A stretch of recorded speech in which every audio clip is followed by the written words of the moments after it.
separated and congregated in Budapest, capital of Hungary, up until that time. Okay, the book burning took place at approximately the same time. Any book written by a Jewish author was consigned to the flames. Didn't make any difference what the subject was. Albert Einstein, among them, didn't make any difference. And the greatest irony of that is, who did the burning? Who did all that?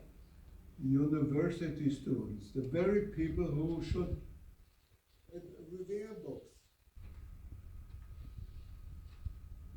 Also, a bunch of books written by non-Jewish authors were also burned and consigned to the flames.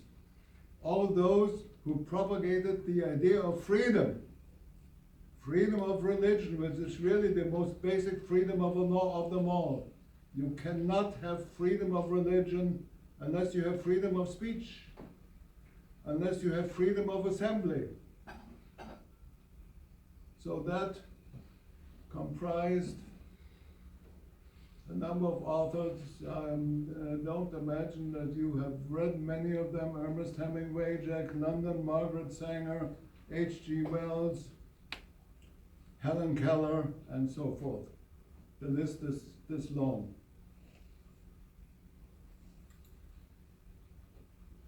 Okay. When Hitler came to power in 1933, I was 10 years old. I was enrolled in public school. This is my class in that school. That's myself right here next to that teacher. I have several heroes. That teacher was one of them. That teacher, he taught me a lot, besides the particular subject that was his expertise. He made an offhand remark here and there, talking about his life experiences and so forth. He taught me a lot,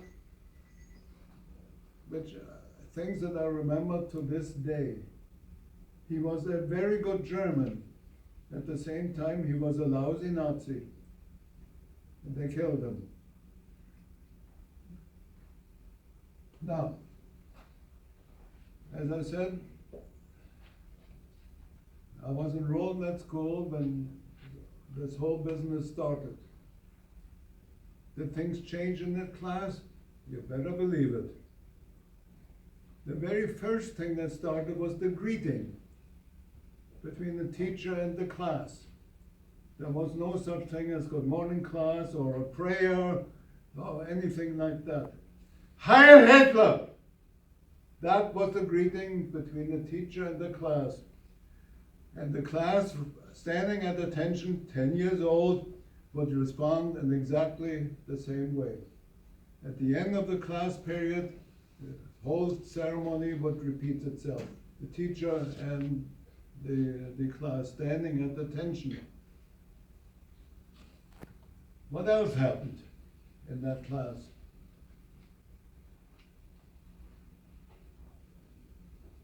There were 3 or 4 other Jewish kids in that class.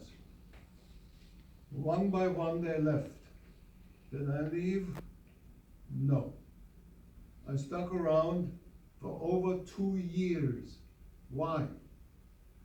Well, first let me get to something else. And I'll come back to that. Pretty soon, kids that I had been playing with all along, all of a sudden, didn't know me. Would turn their back, and kids can be very cruel. They made nasty remarks. It was no longer a pleasant atmosphere.